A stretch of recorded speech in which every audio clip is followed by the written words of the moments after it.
chez vous, dans vos maisons, partout où vous êtes, à travers le monde, on vous dit bonjour, bonsoir. C'est le micro du Pasteur Bobo, votre émission que vous aimez tant, les repères. On dit, aujourd'hui c'est Belgique. On a fait les repères France, on a fait les repères Allemagne qui va sortir bientôt.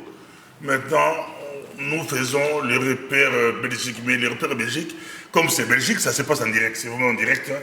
C'est vraiment en direct. Pour ceux qui sont du TikTok, on vous a dit, suivez-nous d'abord sur YouTube, Facebook, on verra pour vous. Aujourd'hui, c'est un grand plaisir pour nous d'avoir l'un des doyens, Dr Célestin Kiboutou, qui est avec nous ici.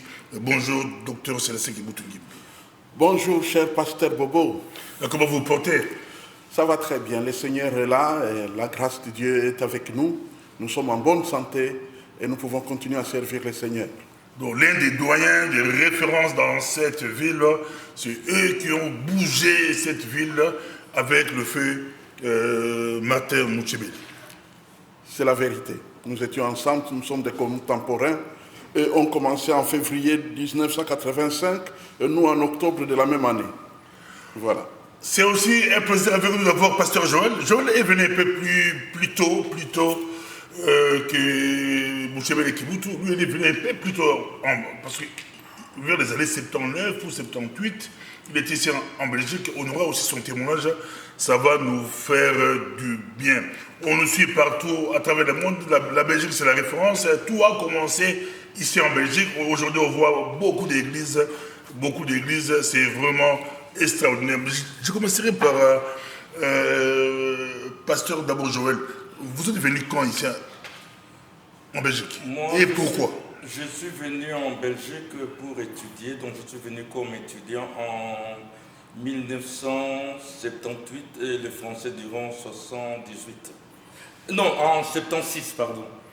76. Pourquoi êtes-vous venu ici? Non, pour des études. Je suis venu pour étudier. Je suis venu comme étudiant. Et quand vous êtes arrivé, qu'avez-vous trouvé ici? Pardon, la question? Quand vous êtes arrivé ici en Belgique, ouais.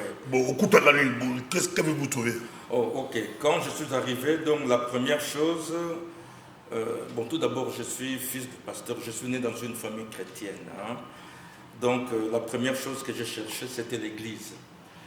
Alors, j'ai cherché l'église, je suis tombé sur un frère, Jacques Kokolo. C'est le fils du colonel Kokolo, Camp Kokolo. Hein. Et ce frère était très engagé dans le Seigneur. Et c'est ce frère qui m'a montré l'église de la rue du Moniteur, l'église évangélique à la rue du Moniteur. Quelle année? Là, on est en 1977, 77 pour le français. Merci beaucoup. On va y revenir maintenant, parce que c'est la rue que nous, on a connue par le docteur Célestin Kiboutou. Donc, on va commencer par le docteur Célestin Kiboutou, mais le pasteur Joël reviendra après. Vous avez l'idée, Dieu a béni la Belgique, Dieu a béni, il y a beaucoup d'hommes de Dieu, beaucoup de pasteurs. Moi, j'arrive ici en 92, je trouve déjà EIB très bien assis. EIB, c'est l'église internationale de Belgique. Je trouve la nouvelle Jérusalem, c'était vraiment bien assis. J'en profite, je salue Didier Mouchébélé. Aujourd'hui, j'étais avec lui, je le salue. Il m'a dit aussi de saluer Dr Célestin Kiboutou. Je vois entre vous, ça va, c'est mal la cohésion. Il dit, n'oublie pas, il faut saluer Dr Célestin Kiboutou. Et Pasteur Joël, il connaît aussi Pasteur Joël. Révérend Didier Moutiébélé, c'est mon fils, c'est mon frère, et c'est un bien-aimé. Et nous sommes contents de la façon dont il mène la barque. Gloire à Dieu. Je lui ai dit que Joël avait témoigné que vous étiez un maestro de la musique. Il était très content, mais il dit non, mais c'est Joël qui était aussi mon dirigeant. Joël nous a beaucoup aidés. Il était le premier. Parce que Joël. Donc Didier vous reconnaît que c'est vous. Vous dites qu'il est maestro de la musique. C'est un maestro de la musique. Oui, il est maestro, puisque lui, il est passé à l'académie, il a poussé ses connaissances, tu vois. Et il a fait un travail merveilleux après moi. Moi, quand j'étais là, lui, il était encore à l'académie. Et là, c'était moi qui dirigeais la louange, qui dirigeais la musique. puisque je peux dire que j'étais le seul musicien. Donc, l'église est née aussi avec une seule guitare. Hein. Ma guitare, par la grâce de Dieu, ma guitare et ma voix. On va révéler, pasteur honorable, votre témoignage aujourd'hui, mais on commence par Dr Sensei Kibutu Ngimbi. Célestin Kibutu Ngimbi, vous êtes très connu, professeur de théologie, vous enseignez dans beaucoup d'écoles, beaucoup d'églises, beaucoup d'écoles de théologie, vous avez écrit des livres, vous connaissez un peu l'histoire des églises, parce que vous avez fait beaucoup de thèses, mais nous, aujourd'hui, c'est beaucoup plus par rapport à... Aujourd'hui, quelqu'un qui arrive 2020 à Bruxelles, il voit beaucoup d'églises en Europe. Vous êtes venu, comment, pourquoi, qu'avez-vous trouvé, pourquoi il fallait intégrer d'autres églises, pourquoi vous ne l'avez pas fait? Parlez-nous un peu de vous et puis dans les périphes, histoire des églises africaines, afro-missionnaires. Pasteur Bobo et ceux qui nous suivent, nous, quand nous sommes venus dans un projet missionnaire. Alors, je vais vous expliquer assez courtement. En 1983, il s'est passé un grand événement à Amsterdam, au mois de juillet. Il y avait le congrès mondial de Billy Graham. Et ce congrès avait réuni une dizaine de milliers d'évangélistes du monde entier. Et nous étions parmi eux, puisqu'à cette époque, nous sommes de l'équipe de Campus pour Christ Zaïre. Donc, nous étions une vingtaine de staff de Campus pour Christ qui sommes venus avec les moyens financiers de l'association Billy Graham à Amsterdam. Et pendant ce congrès, il y a, vous savez, dans un congrès, il y a des ateliers, il y a le plénière et tout ça.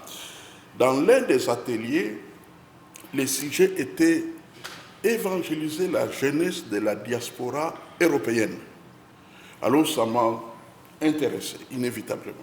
Et d'ailleurs, nous étions encouragés par les responsables des Campus pour Christ qui nous ont amenés à ce congrès pour que nous puissions y participer. Et dans cette réunion, il y avait une discussion principalement sur la Belgique.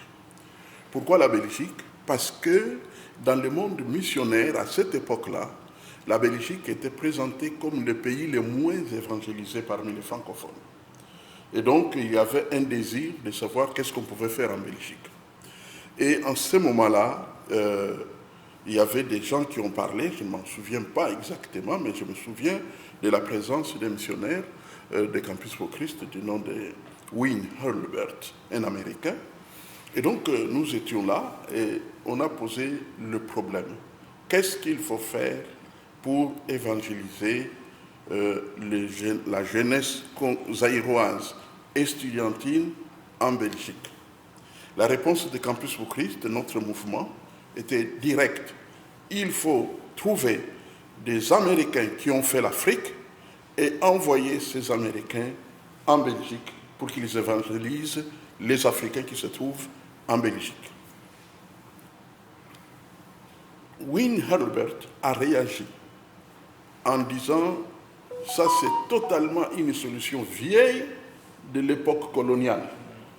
Il faut au contraire prendre des jeunes Zaïrois qui sont dans le ministère là-bas en Afrique et ceux qui sont encore jeunes pour les amener étudier en Belgique et quand ils vont se fondre avec les étudiants de chez eux, ils vont avoir un travail et un impact sur ces jeunes qui sont venus d'Isaïe. » Alors la discussion était vraiment très difficile.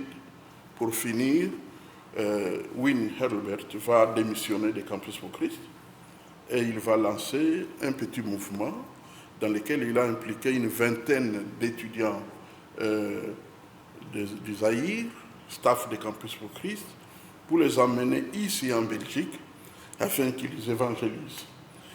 C'est dans cette valise missionnaire que nous sommes venus. Donc nous, on n'est pas venus en Belgique pour étudier, hein? Non, on est venus pour évangéliser. Donc c'est vraiment une mission. On est venus pour gagner les âmes. Et quand vous arrivez, vous trouvez... Quand nous arrivons sur place, bon, d'abord, nous sommes venus à notre école parce que la stratégie était aller à l'école, et puis de l'école, commencer à agir. Une fois nous arrivons à Bruxelles, très vite, nous nous rendons compte qu'il y a la présence d'une activité qu'on appelait PEMA. PEMA qui veut dire présence de l'évangile en milieu africain. C'est l'activité qui a attiré notre attention, et dirigée par, entre autres, par Jacques Kokolo, mais aussi par Michel Diba, exactement. Michel Diba qui doit être d'origine camerounaise. Non, il est zaïrois. Ah bon? Mais c'était comme... Bon, il était dans le milieu de... D'accord. Ah il y avait beaucoup de Camerounais aussi. Waouh! Voilà, donc je découvre ici. Donc on rencontre Michel Diba. Il y avait aussi un certain Nogban. Jules Nogban, c'est lui qui est camerounais. Ah, mais lui, il est venu après. Ah, d'accord. Voilà. C'était où? Au fait, ils se réunissent à la rue du Moniteur, au numéro 7 rue du Moniteur, à 1000 Bruxelles. Donc c'est dans cette église évangélique que se rencontrent ces Africains dans l'après-midi. Alors, on nous a informés, principalement pour ce qui nous concerne, par Nokban. Nokban est venu jusque chez nous à Everley pour nous chercher. Il nous a amenés dans sa maison, puisqu'il travaillait aux ACP pour autant que je m'en souvienne. Et là, on nous a offert un repas, on a parlé ensemble, et c'est là qu'il nous présente un projet. Il nous dit il y aura un réveillon de Noël et plusieurs seront là. Est-ce que vous voulez être avec nous? On a dit oui, pourquoi pas. Et c'est comme ça donc que nous allons nous retrouver dans un réveillon de Noël de cette année 1984, donc la fin de l'année. Nous sommes arrivés en septembre et en décembre, nous allons avoir donc ce réveillon de Noël. Il y avait une soixantaine d'Africains, parmi lesquels il y avait des Aïrois et des Aïroises qui vont participer. Et notre travail était pendant le réveillon, approcher des individus, leur parler de Jésus.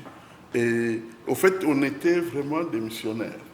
Donc nous n'avions pas de conversations juste pour savoir qu'est-ce que tu fais dans la vie, où tu vas. Non. Ça, c'est pour introduire. Pour introduire la suite, c'est les 4 lots spirituels. Donc, vraiment, on va y revenir, ça sera ça aujourd'hui. On voit un peu comment Dr Kibouté est arrivé avec un groupe. Il va expliquer ça après. Mais maintenant, parce que je pourra parler aussi quelques minutes, hein, on comprendra plus tard comment les EIB, ces jeunes-là qui arrivent, je ne sais pas si vous avez quel âge, à l'époque 30 ans, je ne sais pas, 40 ans, vous arrivez, ils vont bouger l'Europe. C'est eux qui vont bouger l'Europe. On verra ça plus tard. Pasteur Joël, septembre, vous débarquez. Voilà. Bon, vous savez, ce sont des choses qui ont eu lieu il y a des années. Et parfois, la mémoire, il faut se rappeler. Mais je pense que le pasteur qui vous voit entre Nogban, je vois, il y a Nogban et Diba. Je suis en train de confondre un peu. Mais la personne qui vous a invité, je pense que c'était Diba, puisque c'est Diba qui travaillait aux ACP. Ouais, ah bon, d'accord. Puisque nos responsables à l'époque, c'était Jacques Kokolo et Diba. Et Nogban va venir après. Nogban était assureur. Ok. Ouais. Donc je pense que c'est Diba. Diba, Michel Diba. Voilà. Oui, lapsus. Il faut corriger ça. C'est Michel Diba. Ce sont des choses qui se passent en 1984. Nous sommes en 2026. Voilà. Oui, vous avez tout à fait raison. Alors, quand j'ai rejoint cette église l'église évangélique libre de Bruxelles, comme le pasteur Kibout vient de dire, c'est sur rue du Moniteur, au numéro 7. Alors nous nous sommes retrouvés avec des étudiants camerounais. Donc nous étions des étudiants zaïrois et camerounais. Et nous suivions le culte avec les autres, donc le culte normal. Mais pendant des moments de culte, parfois il y avait des chants. Et nous, on avait l'habitude un peu d'esquisser quelque part des danses, de bouger un peu. Alors ça dérangeait quelques personnes qui étaient dans l'église, qui n'avaient pas l'habitude de voir cela. Alors, à un moment donné, ils ont... Ça dérangeait les Mindés, Ça les dérangeait Européens. les Blancs, oui, Les Européens. oui. Pour eux, ça dérangeait le culte. Quand il y a une parole qui te touche, de dire Amen, hein, les gens se retournaient, donc c'était un dérangement.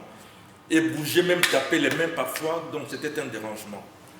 Alors, ils ont eu une réunion pour dire que mais les Africains, ils dérangent le culte. Alors, le pasteur leur a dit, non, non, non, non, c'est leur façon de louer le Seigneur, d'adorer le Seigneur. Alors, ils se rendaient vraiment compte que nous, on voulait faire cela. Alors, ils nous ont loué un lieu sur la rue Gofar à Matongé, à Ixelles. Ils nous ont loué une salle. Et nous avions nos réunions tous les vendredis, comme ça, on pouvait faire tout ce qu'on avait à faire. On pouvait taper des tam-tams, taper les mains, crier comme on voulait. Alors, on avait nos réunions les vendredis, mais les dimanches, on se retrouvait avec eux dans la grande église. Vous avez loué Matongé vers les années 79, 80. Ils nous ont loué la salle. À Matongé. C'est le groupe que tu vois là. Là, nous sommes devant ce bâtiment-là. Et moi, je suis en chapeau là, tu vois le chapeau. On va essayer de voir avec la technique. Il est là. Si on peut, tu peux mettre ça devant les caméras, ça sera plus facile, comme ça les autres voient. Donc là, nous sommes devant le bâtiment en question. On est sorti pour prendre la photo. Donc les étudiants camerounais, les étudiants zaïrois. Devant les caméras. Et puis, ça a progressé finalement. Ils nous ont donné la salle de l'église les après-midi. Et c'est de cette salle que le pasteur Kibout vient de parler justement. On a commencé à avoir nos réunions, donc les cultes, les dimanches après-midi. Et puis dans l'entretemps, là Nogba, nous avons déjà rejoint. Il y a Jules Nogba déjà qui était là. Et puis moi, je suis allé à l'école biblique. Je suis allé à l'école biblique. À l'époque, c'était Continental Bible College, qui deviendra CTS. Mais d'ailleurs, le pasteur Kibout était professeur là-bas, mais après moi. Il a enseigné là-bas. Et vous arrivez là-bas, c'est là que vous croyez. J'arrive. Vous allez poser un Américain là-bas. J'arrive là-bas. Un jour, il y a le directeur, monsieur Bill Williams, qui est venu me voir dans la salle des classes pour me dire, il y a un Américain qui veut te voir. Un Américain qui veut te voir, mais on a réservé un endroit où vous allez manger à deux. Donc, après la chapelle, tu vas te diriger vers... on va te montrer là où tu vas te diriger, comme ça tu vas manger avec lui. Il a à te parler.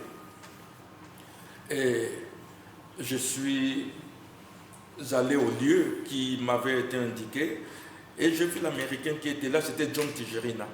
Il m'a dit, je viens du Zaïre, de Mbujimaï, quelque chose comme ça. Je fais l'évangélisation jusqu'au Mbujimaï et il y a une prophétie qui a été donnée que je dois travailler avec les Zaïrois, dans le milieu des Zaïrois.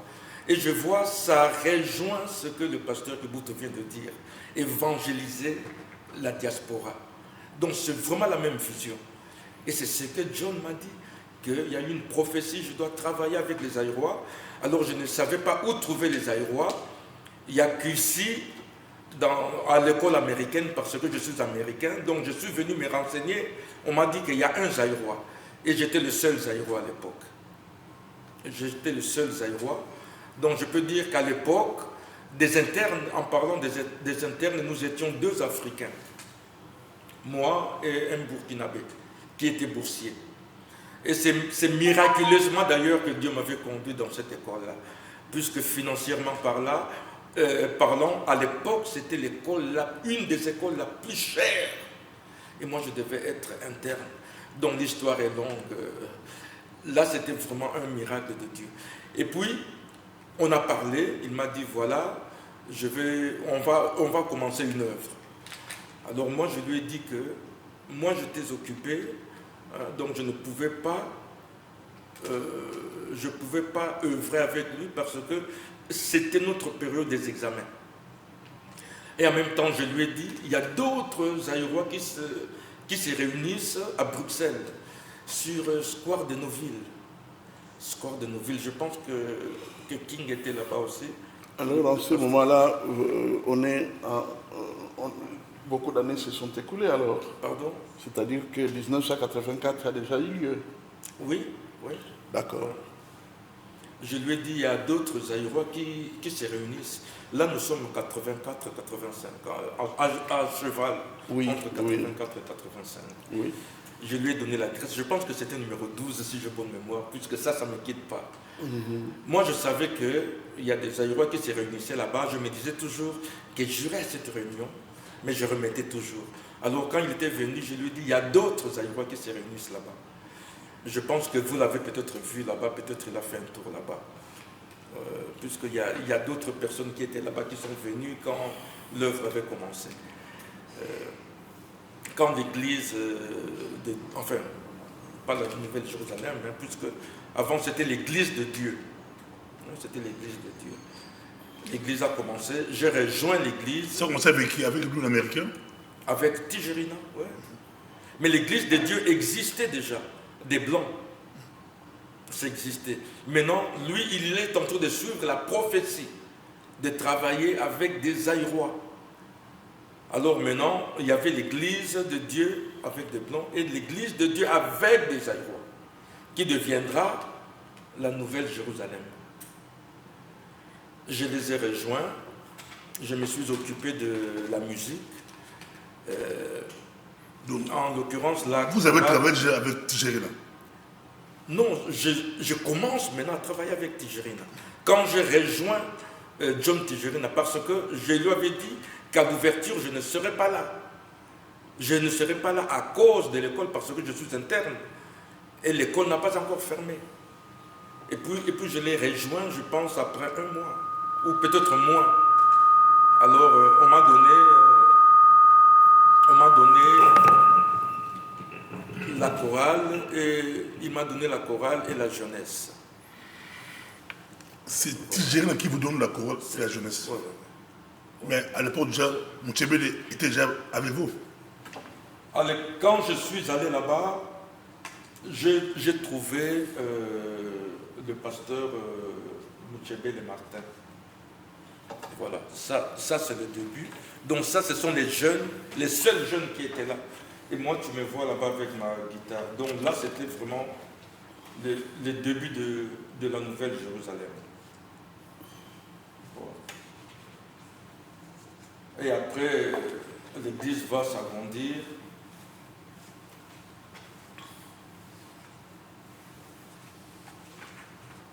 C'est ça. Oui, ça va. On va revenir chez le docteur Kibutu. Il est un Weber qui vous contacte à Kinshasa, qui veut vous... Il est de quelle nationalité? Non, docteur. Qui? Weber. Weber. Vous avez dit un blanc. Ah, Win Hurlbert. Oui. Ok. Bon, Win Hurlbert est américain. Il est staff de Campus pour Christ, l'une des autorités de Campus pour Christ. Au fait, Win Hurlbert vient d'une famille américaine implantée au Zaïre, à l'est du Zaïre, là où il y a justement des problèmes, parmi les Nandais. Depuis presque une cinquantaine d'années à cette époque-là, puisqu'ils ont grandi là-bas. Et donc, quand Campus pour Christ commence, c'est avec eux qu'ils commencent. Ils ont commencé à l'est et ils sont venus à Kinshasa. Et quand ils arrivent à Kinshasa, il y a une génération avant nous. Et puis après, bon, moi, je suis allé au Campus pour Christ dans une deuxième génération. Et c'est comme ça que, nous sommes en 1981. Il voulait vous amener à l'Europe.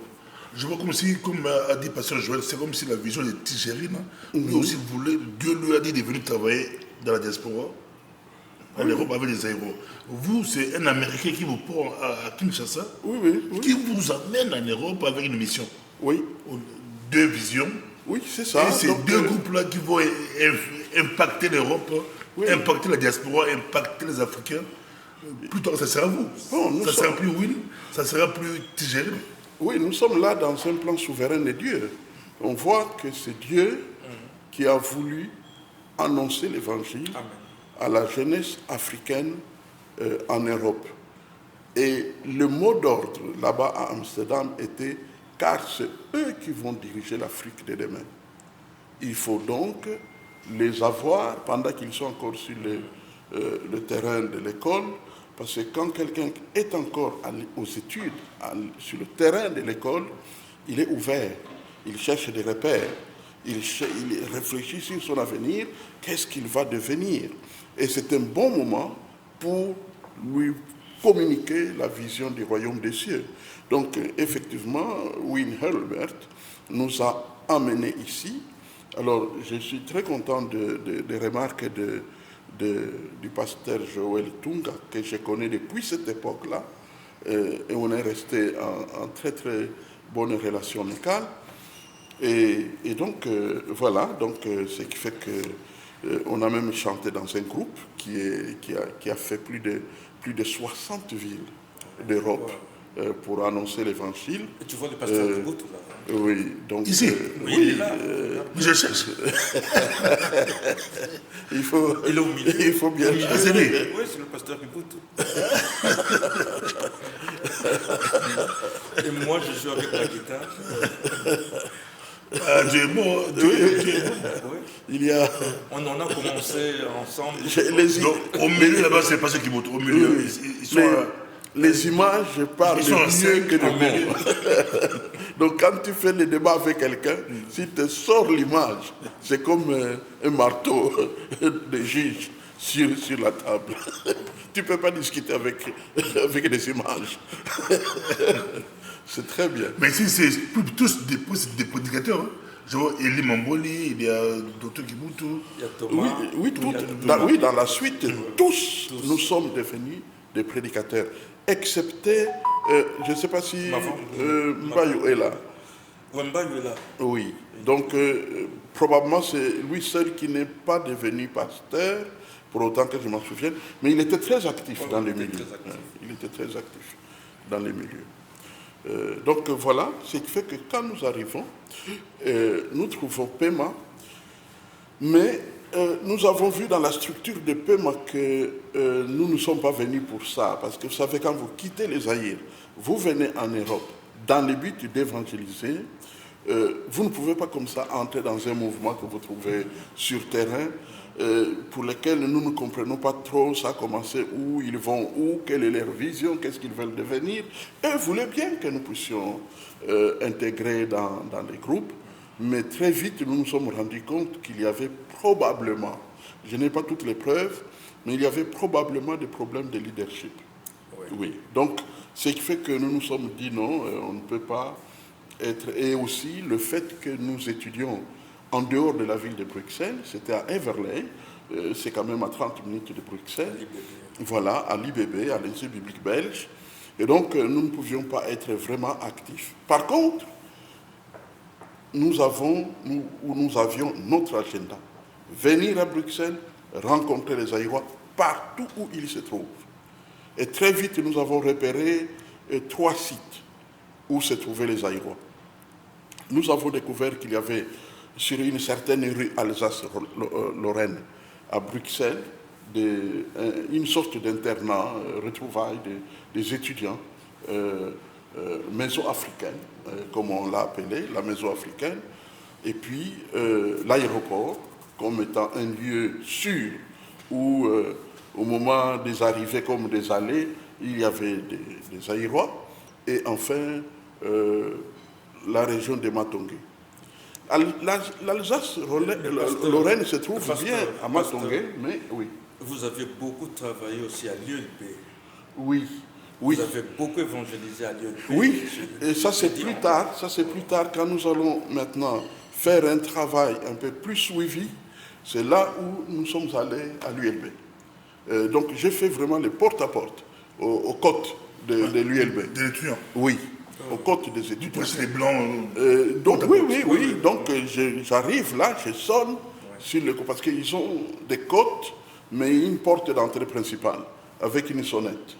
Donc je sonne, et puis il y a un étudiant qui répond oui, j'ai dit, je viens pour une sorte d'enquête sur les questions philosophiques.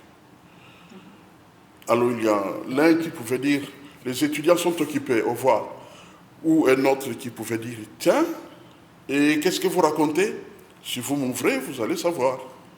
Et ils ouvrent, j'entrais à l'intérieur avec mes enquêtes. Et donc nous utilisions les méthodes de l'époque.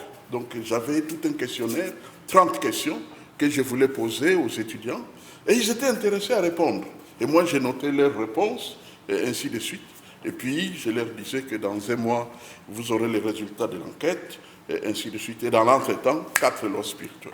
Et c'est comme ça que nous avons continué à prêcher l'Évangile. Mais ça, c'est un peu plus tard. Mais tout au début, nous avons commencé plutôt avec un groupe de prière sur Square de nos villes. Alors, pourquoi nous sommes allés à ce groupe de prière? Au fait, moi j'étais déjà aux Zaïre évangéliste des Campus pour Christ. J'ai travaillé à l'université, mais aussi j'ai travaillé dans les milieux, partout où on prêchait l'évangile, j'étais dans les milieux. Et il y avait un groupe qu'on appelait, groupe du renouveau charismatique, qu'on appelait comité urbain. Ça se trouvait à la Gombe. Et ce comité urbain, c'était à l'intérieur de la parcelle d'un homme d'affaires très connu, frère Othon.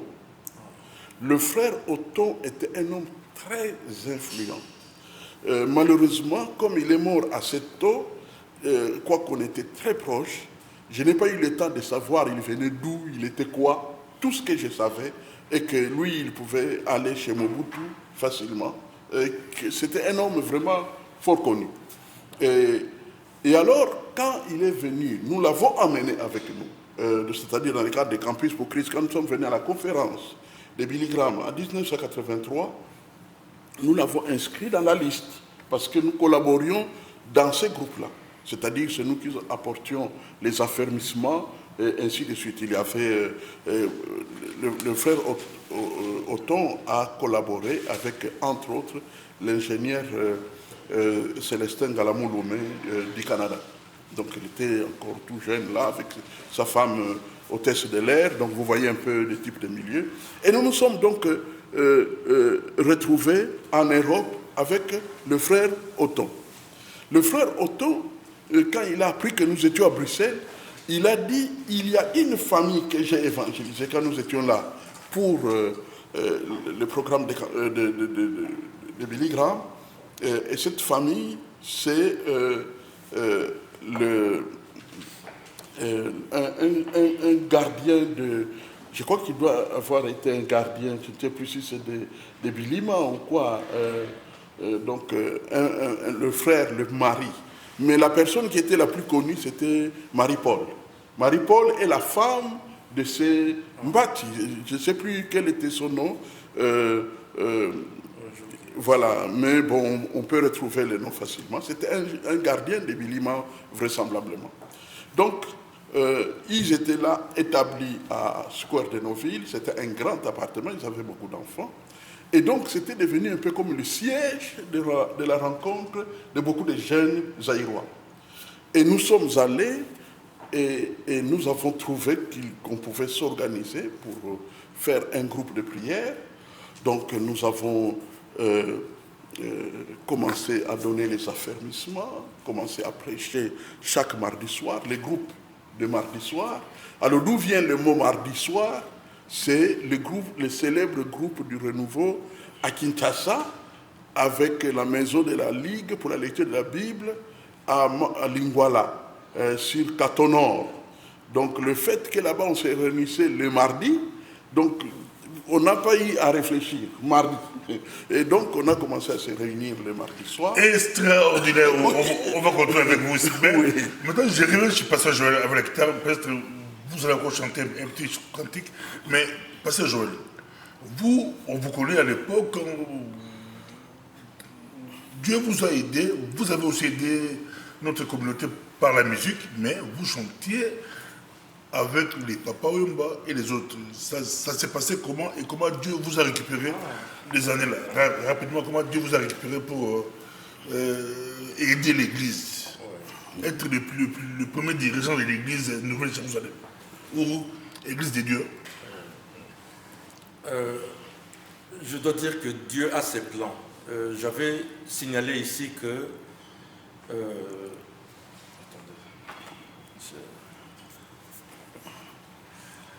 ça c'est mon dernier concert avec Papa Wemba. Ça c'était le dernier. Ah, c'est le dernier concert avec Papa Wemba. On voit avec Lita Bembo et Papa Wemba avec Pasteur Joël. Les images. Oui. Ça c'est les années. Donc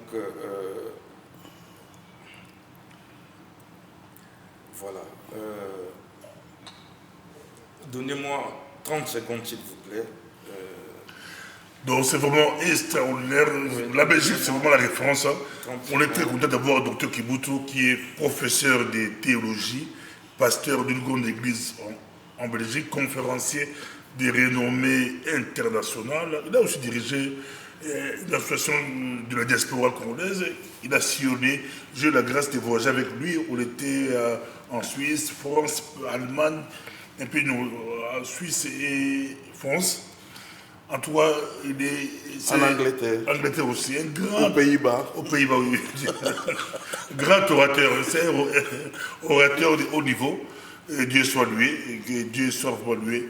Bon, le temps que vous cherchez, si on peut avoir. Okay. Voilà. Donc, Dieu a son plan. Comme j'avais dit que je suis fils de pasteur. Hein? Donc, je suis né dans l'église. Je fréquentais l'école du dimanche. Et à l'école du dimanche, vous savez, quand on a connu l'école du dimanche, on apprend beaucoup de choses dans l'école du dimanche, la Bible, les cantiques, tout et tout.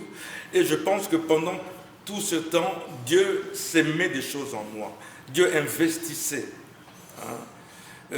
Alors, pour la musique, j'ai commencé à jouer à la guitare à l'âge de 7 ans. À l'âge de 7 ans. Mais j'ai appris aussi dans le tas.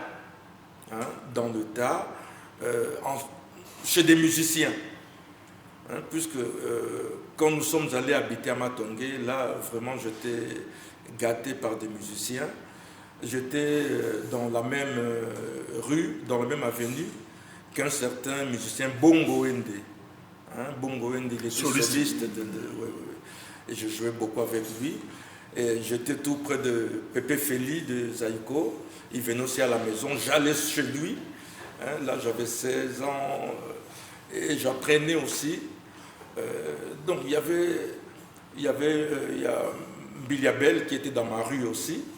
Hein, et il y avait beaucoup de musiciens. On était entouré des musiciens matongais.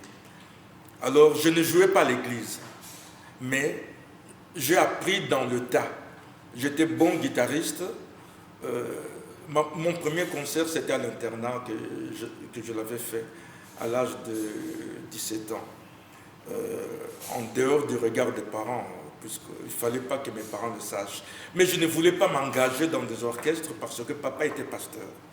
Je ne voulais pas que les gens commencent à avoir une raison de critiquer papa. Donc j'ai protégé quand même le ministère de papa.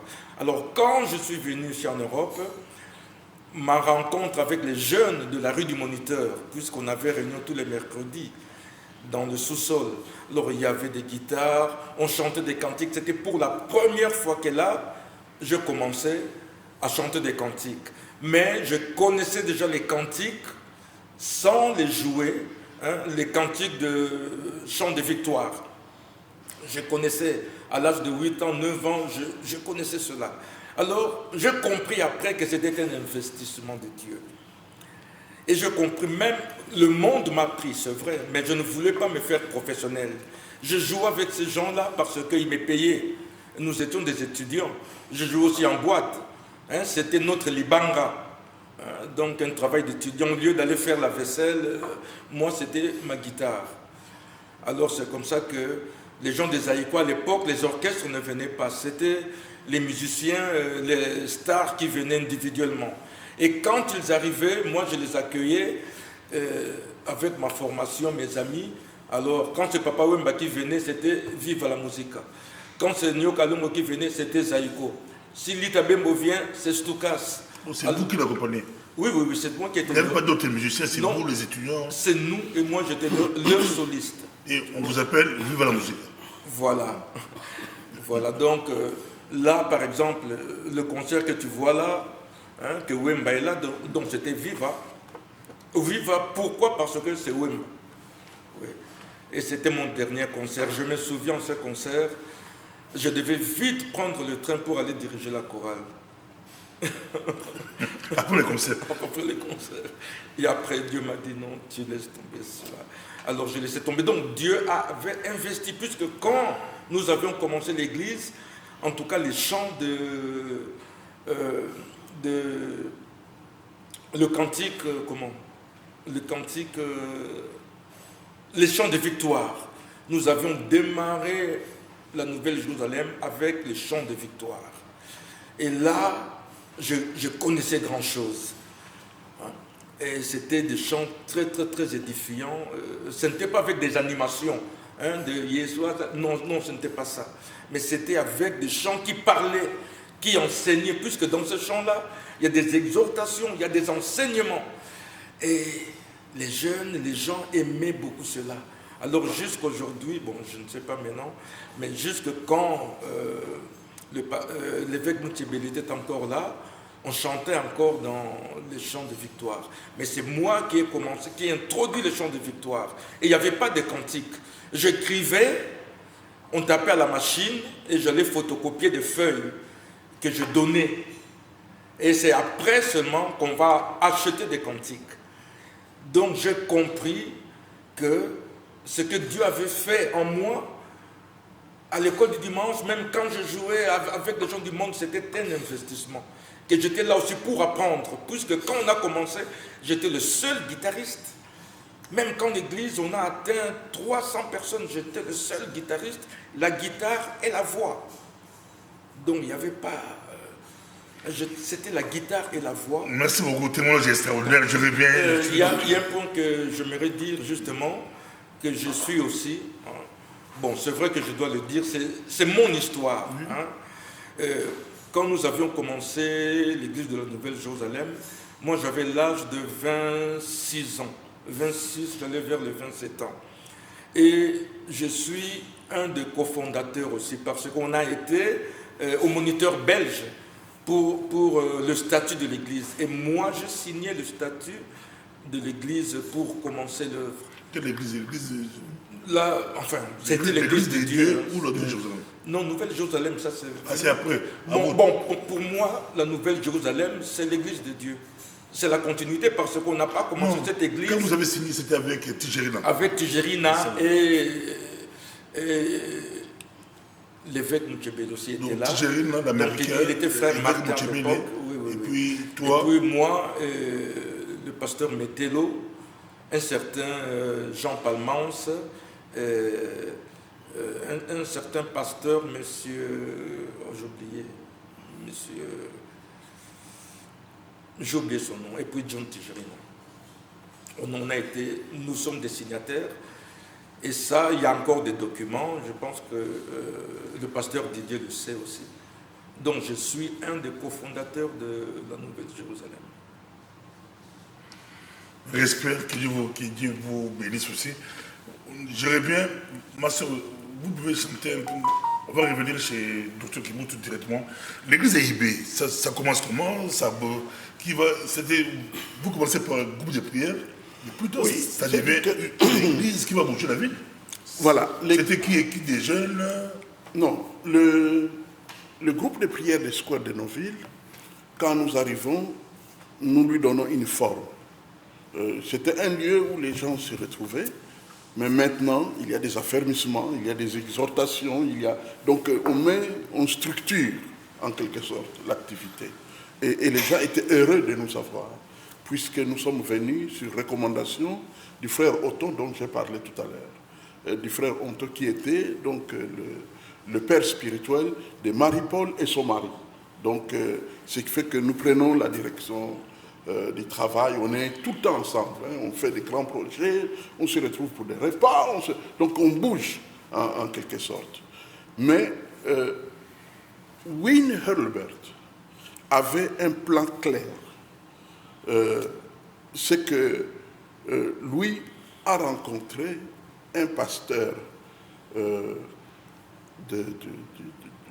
du Burundi, Ngowe Antoine. La présence de Ngowe Antoine à la réunion de 1985, vers le mois de juillet, c'était une manne venue du ciel. Parce qu'il est le technicien. Nous, on est des étudiants d'école biblique, nous sommes des évangélistes, mais lui est un technicien. Il est docteur de mission de Fuller Theological Seminary aux États-Unis. Soit dit en passant, Fuller Theological Seminary aux États-Unis est le siège, c'est là où est née la science théologique qu'on appelle missiologie. Parce qu'il y avait là-bas tous les grands experts, à leur tête McGavran et ensuite Peter Wagner et tous les autres. Donc c'était le siège de la mission. Et Ngowe Antoine était sorti de là, docteur. Quand il arrive en Belgique, nous avons une réunion avec lui. On voit les messieurs très très bien habillés, en 3 pièces, et parlant très très bien français, et parlant très très bien anglais. Et il prend la parole. Wynne Hurlbert lui donne la parole. Nous sommes réunis à 7 Zaïrois, nous étions 7. Donc il y avait Bongo et Bengo, il y avait Lukusa, Mudiankwanga, il y avait Nsei Dilwambak, et il y avait Gabriel, il y avait quelques autres frères, entre autres les Mas. Les Mas sont des jumeaux qui servent Dieu en Belgique depuis fort longtemps. Ils étaient dans cette réunion-là. Nous étions au total 7 Zaïrois, un Burundais et un Américain. Nous sommes réunis et nous parlons de la naissance de l'Église internationale de Bruxelles. Pardon. Alors, la première personne qui parle, c'est Ngowe. Ngowe dit, je veux... En Belgique, il n'y a pas beaucoup d'églises. Non, presque rien. Presque rien. Et nous ne sommes pas vraiment au courant que la Nouvelle Jérusalem existe. Nous ne sommes pas vraiment au courant parce que nous étions un peu, comme on dit, du côté évangélique. Donc nous ne savions pas trop. C'est bien après que nous allons découvrir qu'ils existent. Mais en ce moment-là, nous étions entre nous des Campus pour Christ et nous voulons fonder une église internationale de Bruxelles. Mais le langage utilisé, ce n'était pas international, c'était africain. Église africaine de Bruxelles. Donc tout le monde parle et puis Ngowe Antoine dit, pour moi, en Noël 1985, nous pouvons prier avec minimum 300 personnes si nous faisons le travail que nous devons faire. Et il a décrit la stratégie missionnaire que nous allions utiliser. Quand on a fini, en ce moment-là, notre frère Wynne Hurlbert prend la parole. Il dit, voilà, voici comment vous allez travailler. Vous aurez un endroit, c'est à l'église baptiste américaine de Bruxelles, qui se trouvait sur Jacques Otton, numéro 11 ou 12, à Woluwe-Selambert. C'est là-bas que vous allez avoir vos cultes, chaque dimanche dans l'après-midi.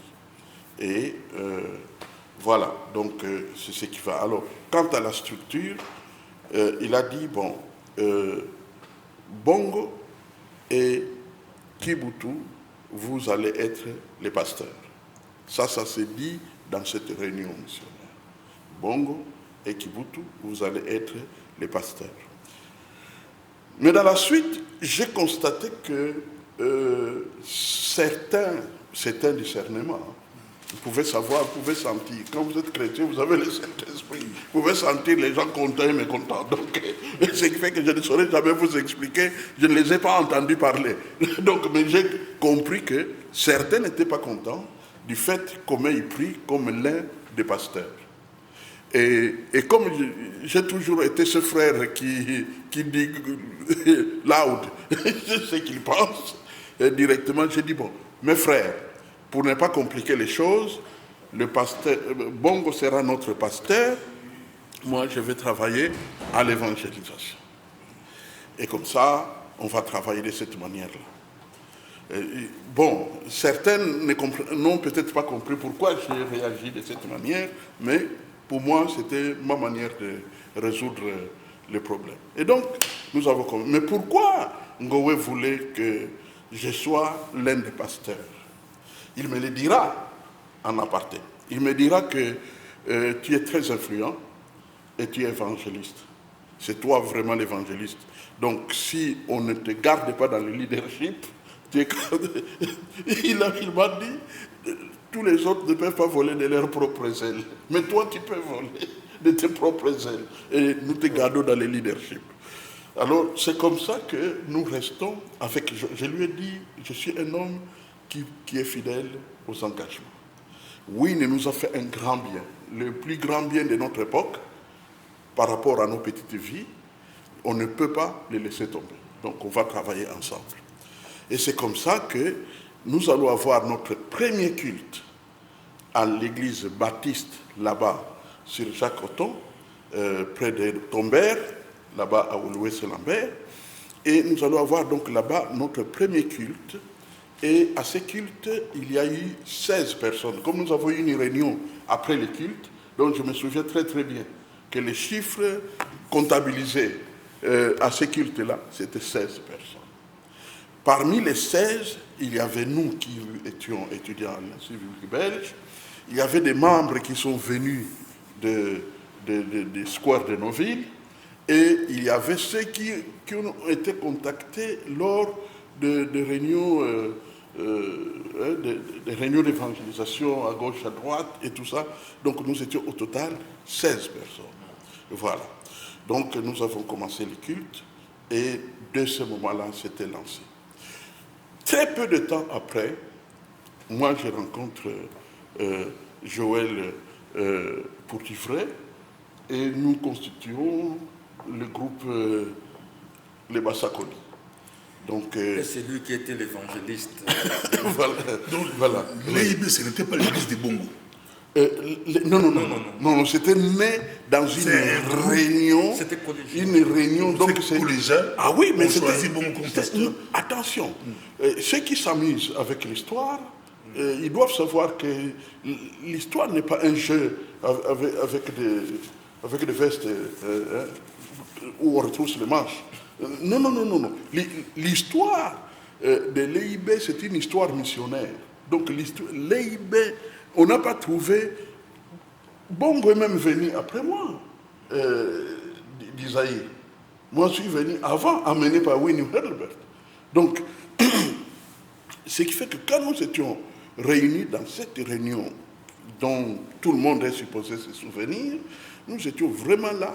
Winnie Hurlbert, qui était assis en face, Ngowe Antoine, qui était assis à ses côtés, et nous tous, les Aïrois qu'ils ont emmenés, nous étions là, et nous étions en train de planifier dans le couloir de Jacques-Othon. Voilà. Donc avant que tu n'arrives dans le temple, il y avait un endroit où on mettait le manteau. C'est là qu'on vient de se réunir pour lancer officiellement l'église africaine de Bruxelles. Voilà. L'église africaine de Bruxelles.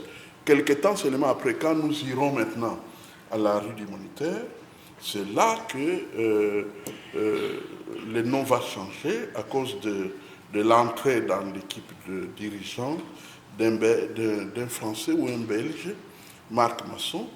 Quand Marc Masson entre comme diacre, alors en ce moment-là, nous changeons de nom, nous mettons international sur sa demande.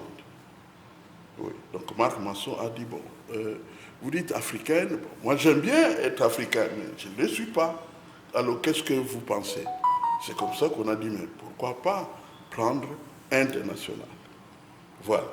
Mais vous prenez l'église quand? Avant c'était collégial avec Bongo et puis après c'est vous qui prenez. C'était comment? Non. C'est-à-dire que quand l'église a évolué avec vous. Voilà, l'église va continuer avec nous tous. Au fait, tous ces gens-là que j'ai cités étaient dedans. Donc ce n'était pas l'église de quelqu'un. Au fait, le problème c'est que ceux qui essayent de parler de l'église internationale de Bruxelles utilisent les termes de leur milieu. C'est-à-dire un homme qui commence son truc, son ligablo, et qui réunit qui il veut réunir. Mais l'EIB, l'église internationale de Bruxelles, n'est pas de cette sorte d'église. C'est une église missionnaire. Et une église missionnaire n'est pas décidée par un individu. C'est décidé par des visionnaires, par tout un programme. Parce que dès que nous avons dit, d'accord, nous allons travailler directement, le dossier est envoyé à la mission évangélique belge. Le dossier est envoyé directement à la mission évangélique belge. À cette époque, c'est Johan Lucas, qui est le président de la mission évangélique belge, qui nous reçoit et qui nous confie à Étienne Braque, qui était leur directeur du département d'évangélisation. Et Étienne Braque va nous accueillir, et dès ce moment-là, nous aurons une réunion chaque mois avec Étienne Braque pour parler de l'implantation. Parce que l'implantation en Belgique, parce que nous, on est une implantation classique. C'est-à-dire, vous ne commencez pas et puis on chante, on prie et on prêche. Non. Donc on a une réunion chaque mois avec Étienne Braque. Et dans cette réunion-là, nous discutons de combien de gens viennent, qu'est-ce que nous allons faire pour l'école de dimanche, quel matériel nous allons utiliser, qui vont prêcher, qui vont jouer le rôle d'anciens, et ainsi de suite. Donc nous parlons un peu de toute la structure de l'Église avec Étienne Braque. Alors maintenant, à un moment donné, il est né un petit problème. Quel problème? Vous savez, certains problèmes qui viennent de l'Église, c'est un peu comme à l'Église primitive. On ne saura jamais qui a dit en premier qu'on distribue la nourriture injustement. On ne saura jamais. Donc au moins, un problème a émergé du sein de l'œuvre qui commençait, que c'est pas bon qu'on laisse un jeune célibataire diriger une église où il y a de couples. Et que donc c'est préférable qu'il y ait un pasteur marié dans l'équipe. Et quand maintenant ce problème est posé, très vite on se... Bongo célibataire. Bongo célibataire. Et très vite on se tourne vers moi, dans la mesure où j'étais désigné par les missionnaires, l'implanteur, que je devrais travailler avec lui. Vous êtes marié? Moi, je suis marié. Je suis venu marié en Belgique. Et donc, on se tourne très vite vers moi. Me souvenant du mécontentement qui était né quand on nous avait choisi tout au début, j'ai réagi souverainement. Je propose qu'on vote, comme nous tous, nous sommes dans des formations, nous tous donc nous sommes qualifiés à devenir pasteurs, qu'on vote celui qui passe, celui qui va rejoindre. Bon. Et on a voté à bulletin secret. Mon nom est sorti. Voilà comment je suis devenu pasteur. Bon, tu es marié après? Hein? Après, c'est après. C'est bien plus tard. Quand il quitte le pastoral, il s'est marié. Oui, donc quand Bongo est là, je vais te donner l'histoire, les récits. Donc Bongo est là avec nous, on fait la vote. mon nom passe. Il y a même quelqu'un qui ne pouvait vraiment pas me voter, tellement je connaissais ses relations avec les gens qui étaient dans la réunion, qui viendra à la maison, chez moi dans un appartement vers Isère, pour me dire que j'avais voté pour toi. Au fait, cette voix-là a fait que je passe, parce que nous n'étions pas nombreux. J'ai passé avec, pour autant que je me souvienne, le second avait 3. Et moi, j'avais 4. Donc, vraiment, comme on dit, j'avais voté pour toi en âme et conscience, parce que j'étais convaincu qu'à cette époque, tu serais plus efficace que n'importe qui d'autre pour pouvoir aider l'Église. Ça, c'était son témoignage qu'il a rendu. Donc, ce qui fait que c'est comme ça qu'à partir du moment où maintenant on m'a voté, je me suis installé comme pasteur. Parce que je me suis dit, bon, comme c'est la majorité qui veut que je serve, j'ai accepté leur choix. Et j'ai pris la responsabilité de l'Église. Maintenant, nous sommes donc Bongo, avec Bongo. Quand la réunion était terminée, j'ai contacté Bongo. Je lui ai dit, est-ce que nous pouvons nous retrouver? On s'est retrouvés. Je lui ai dit, qui était là avant moi, je viens de te rejoindre, tu es le titulaire. Moi, je vais te servir. Ah bon? Oui. Et tu es en train de découvrir qui vous tout. Ça, c'est extraordinaire. C'est extraordinaire. Oui. Et donc, nous avons travaillé de cette manière-là. Le titulaire, vous adjoint. Voilà. En public, les gens avaient le choix entre collège, pastoral, tout ça. Mais nous savions que c'est lui. C'est lui qui faisait les programmes de prédicateurs. C'est lui qui faisait les programmes. Donc, tout ce qui devrait se faire pour donner le mot d'ordre, c'est lui qui devrait le faire. The one, comme disent les Américains. He was the one. Mais après, voilà. Alors, maintenant, quand nous avançons, un incident va se produire. Je suis contacté par, je ne me souviens plus par qui, des membres de milieu politique du Zaïre, pour que je puisse prier pour une dame qui est diplomate à une ambassade, je crois l'ambassade de l'Argentine, quelque chose comme ça.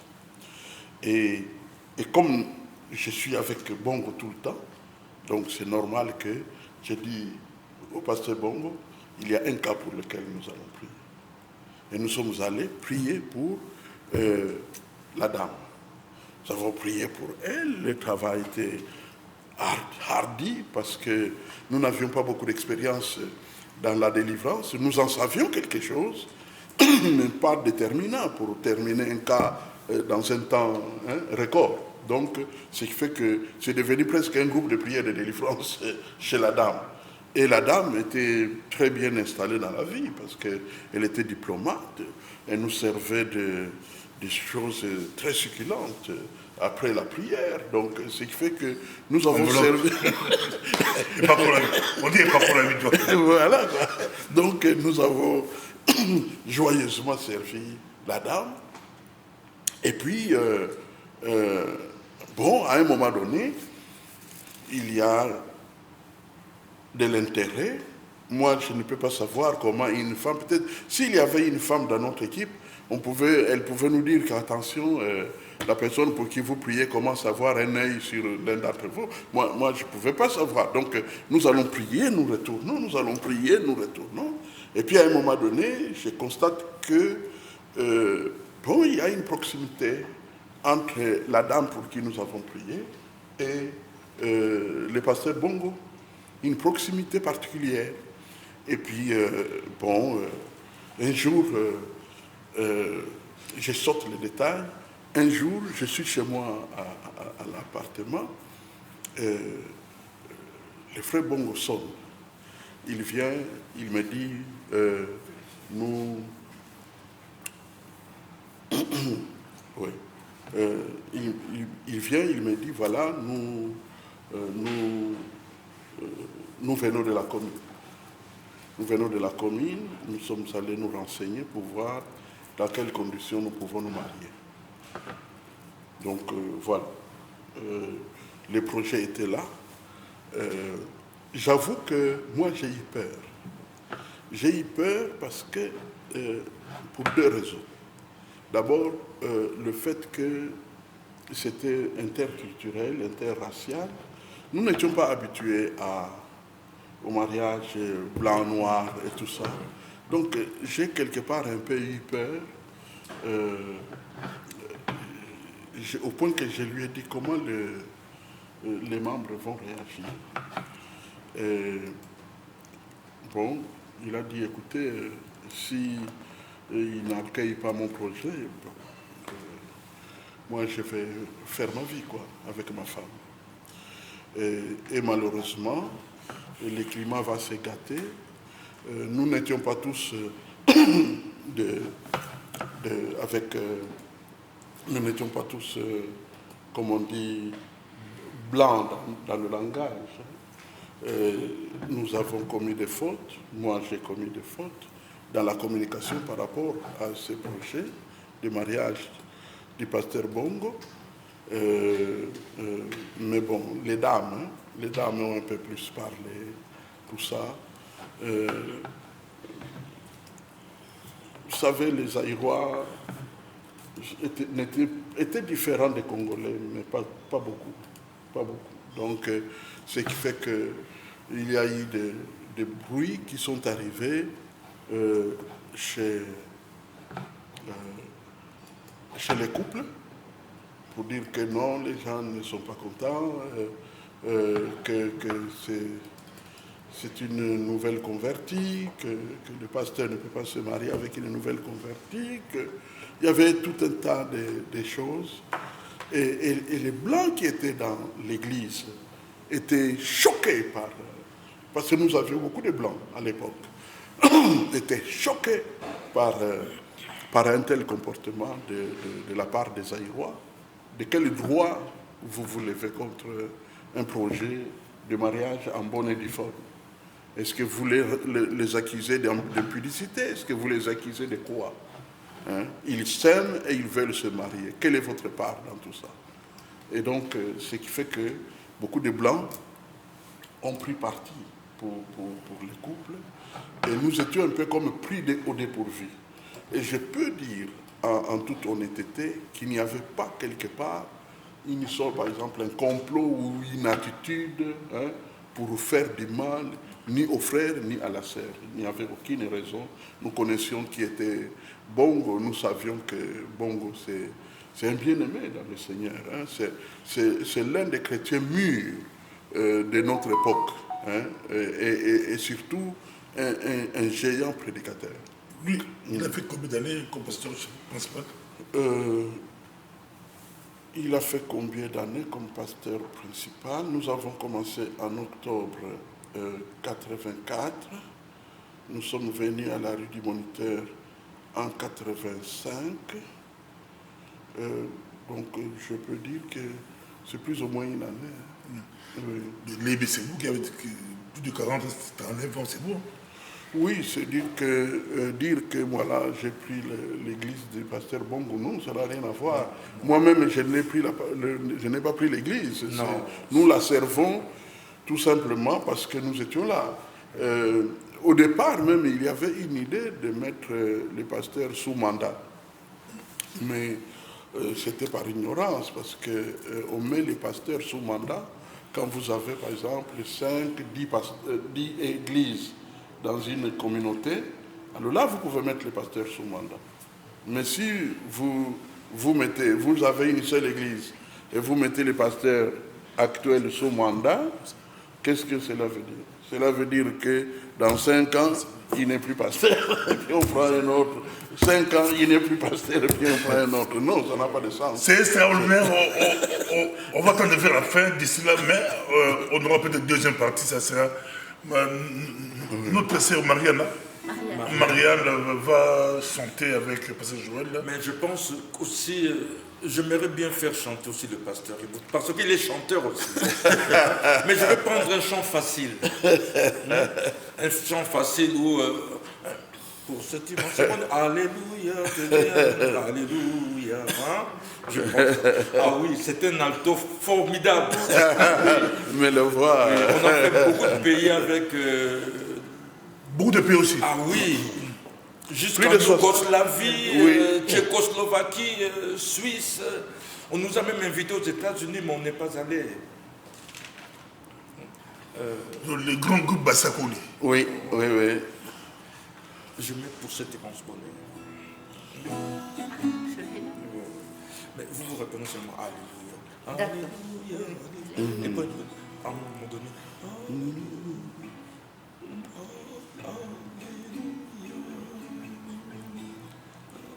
Mais tu vas te sentir.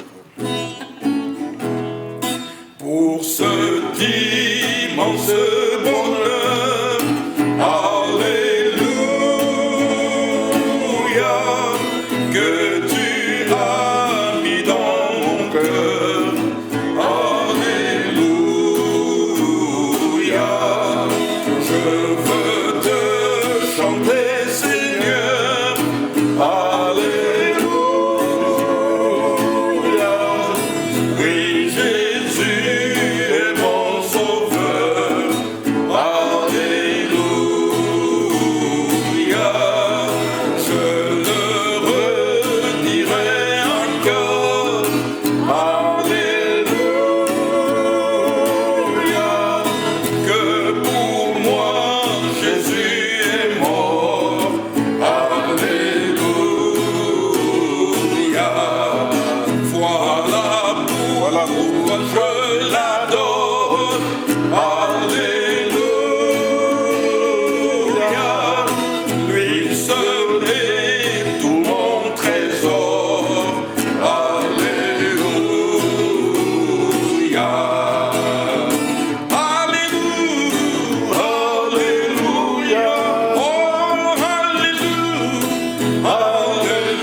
C'est vraiment extraordinaire.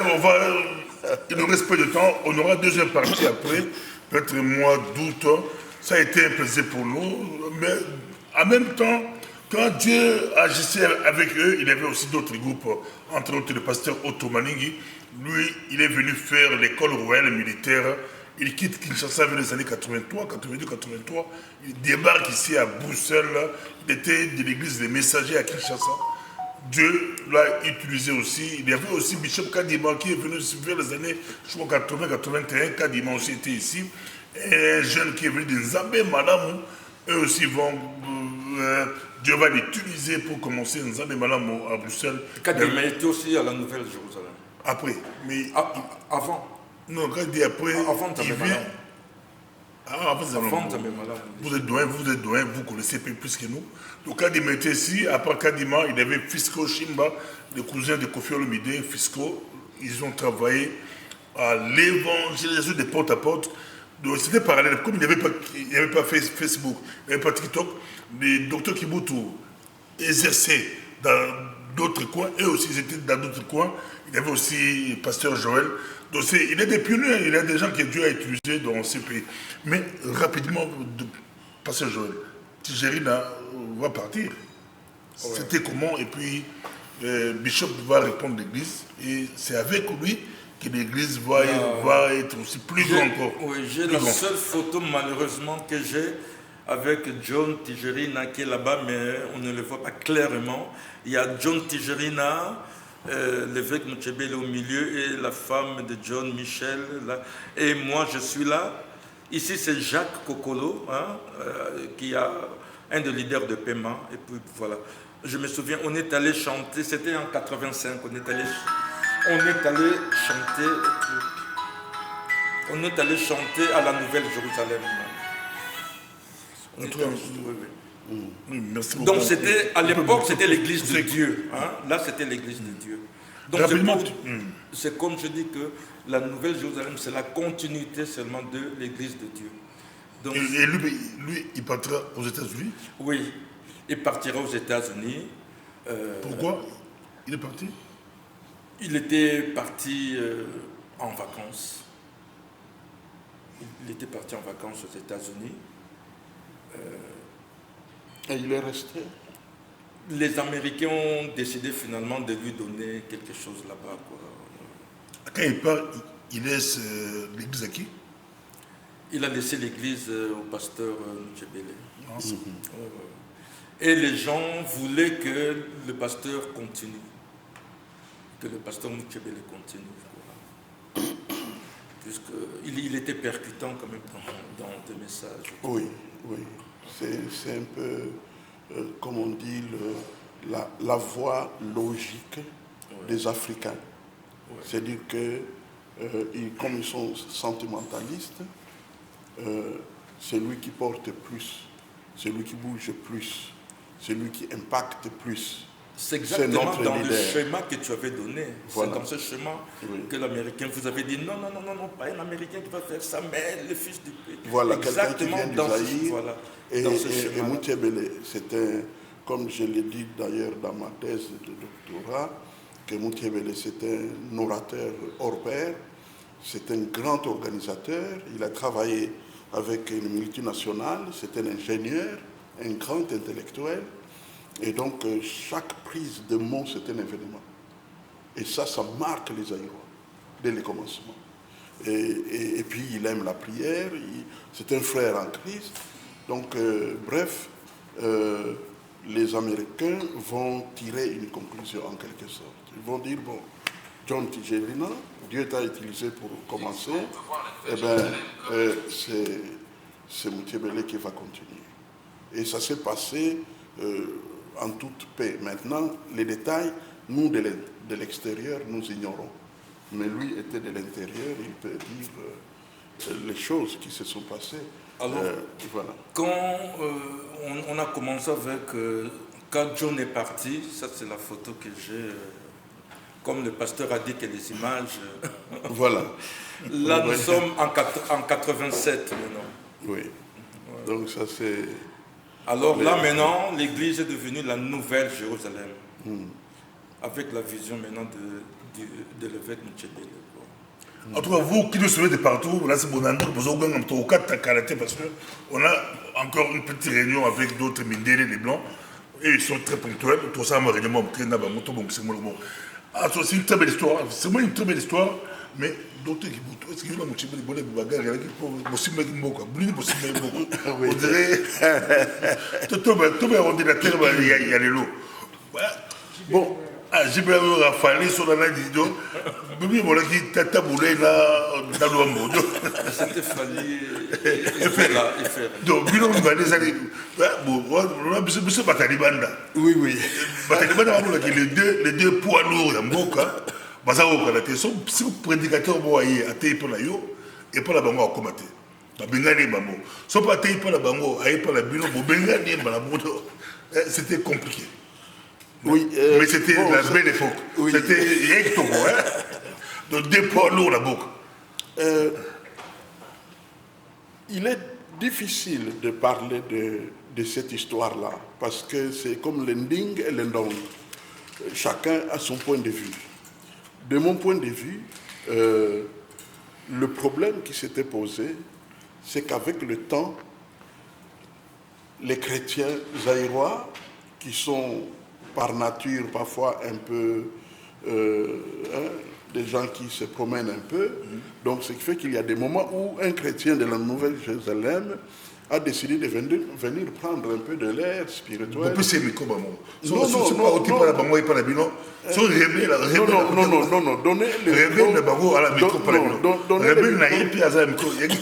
Non, donner les micros à l'EIB, c'est pas possible.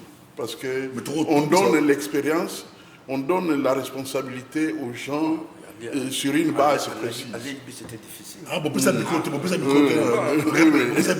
oui, donc, parce qu'il y avait d'abord une équipe, et donc on ne pouvait pas si facilement donner à quelqu'un qui vient d'arriver une responsabilité.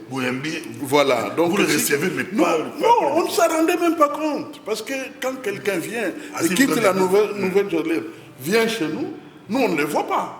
On ne le voit pas parce qu'il y a 300 personnes. Vous ne pouvez pas directement savoir que celui-là qui est venu n'est pas venu pour la première fois, qu'il vient vraiment de la Nouvelle-Jérusalem. Mais la chose était constatée à la Nouvelle-Jérusalem. Donc, ce qui fait, voilà, c'était vice-versa peut-être, mais la chose était constatée à la Nouvelle.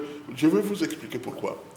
Donc, la chose est constatée à la Nouvelle-Jérusalem que tel frère, telle sœur vont actuellement à l'EIB. Alors, l'évêque Moutiébélé propose une rencontre de nos deux conseils. Oui, le conseil de l'Église internationale de Bruxelles et le conseil de la Nouvelle-Jérusalem. Nous nous sommes réunis à la Nouvelle-Jérusalem. Alors, le pasteur Moutiébélé, l'évêque, prend la parole, il dit, voilà, il y a des membres de chez nous qui quittent comme ça et qui viennent chez vous. Est-ce que vous pouvez vous engager à leur dire de revenir ici? Ce qui fait que voilà, nous faisons descendre cette histoire. C'est la belle époque. Voilà, c'est la belle époque. Donc je termine rapidement. Vous avez un téléphone, vert, vous déposez ma soeur. Donc voilà. Poutine a Macron, ma soeur. Poutine a Trump. Ligne rouge. Alors, voilà. Donc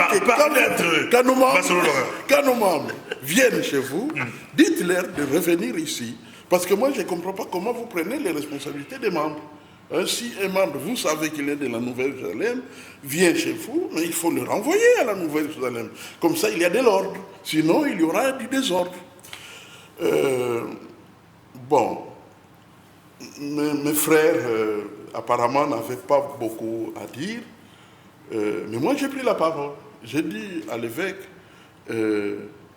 si nous savons qu'il vient de la Nouvelle-Jérusalem. Parce que nous sommes à une époque où l'Église est en train de grandir. Chaque fois qu'il y a croissance, il y a des gens qui s'ajoutent. Mais maintenant, nous ne savons pas, ces gens-là viennent d'où? Nous ne pouvons pas savoir, donc on ne peut pas mettre un système. Par contre, vous pouvez constater l'absence de vos membres. Oui.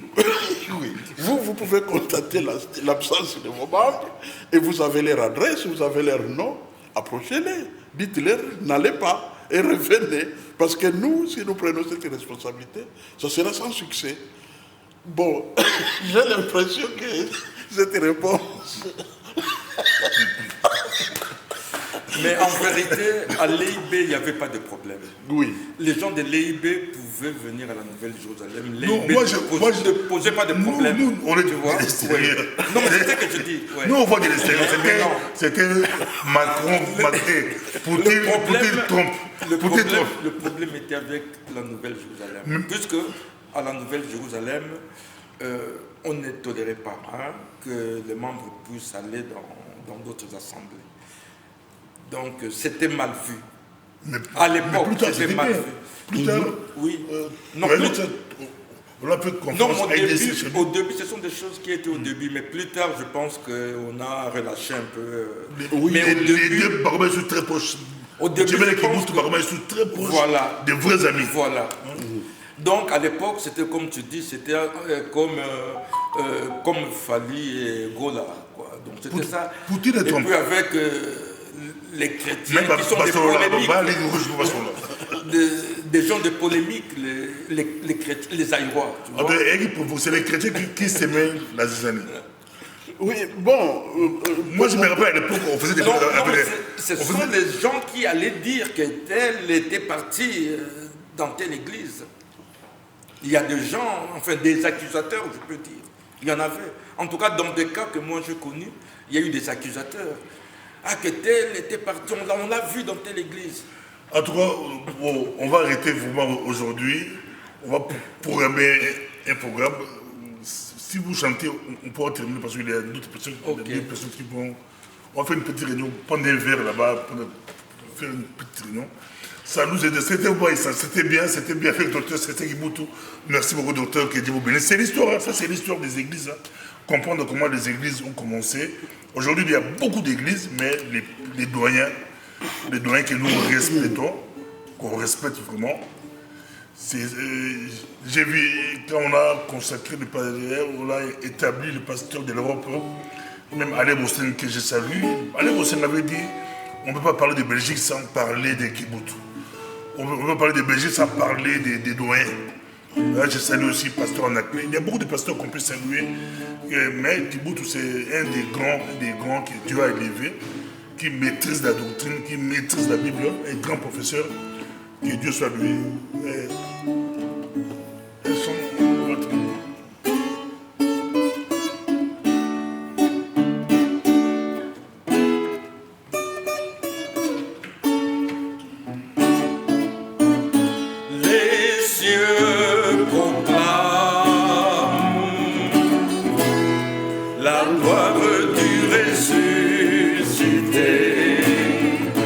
Rien n'est égal.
Seigneur. Je crois que tu es le Fils de Dieu. Après ta mort, Dieu t'a ressuscité. Je crois que tu as payé pour tout. Et je crois que tu es là. Et je crois que tu es là, présent au milieu de nous. Tout puissant pour nous guérir, tout puissant pour nous guérir, par ta grâce nous pardonner. En tout cas, c'était extraordinaire. Je crois parce que tu vas travailler pour 1 minute pour terminer. Mais j'ai dit directement, moi je demande au président de la République, Fathi Béton, d'honorer, de décorer des pasteurs comme ça. Dieu les a utilisés. On peut les décorer. On peut décorer Dr Kibutu, on peut décorer les pasteurs Joël. Pourquoi pas Moutchébé les partis, pourquoi pas Didier Moutchébé. Vous entrez dans la politique? Non, ici c'est pas politique, c'est le pays. Vous faites la fierté du pays. La fierté du pays, on peut vous décorer, vous honorer. Ça fait tous les pasteurs qui ont commencé ces choses en Europe là, Dieu était derrière eux. Notre président est chrétien, il s'est dit chrétien converti. On peut vous décorer, avoir des passeports diplomatiques. Ça sera aussi bien pour l'évangile. 1 minute et puis on termine ici parce que il y a une petite réunion avec nos amis européens, tout le monde café, tous, avec un projet de passer le jour des autres. 1 minute. Je peux seulement dire que nous étions en quelque sorte, je dirais, 4 Zaïrois, grosso modo, qui avons dirigé des œuvres ici en Europe, telles que c'est connu. En 1983, Mathieu Kayeye commence à Paris, l'Alliance chrétienne, qui deviendra Parole vivante plus tard.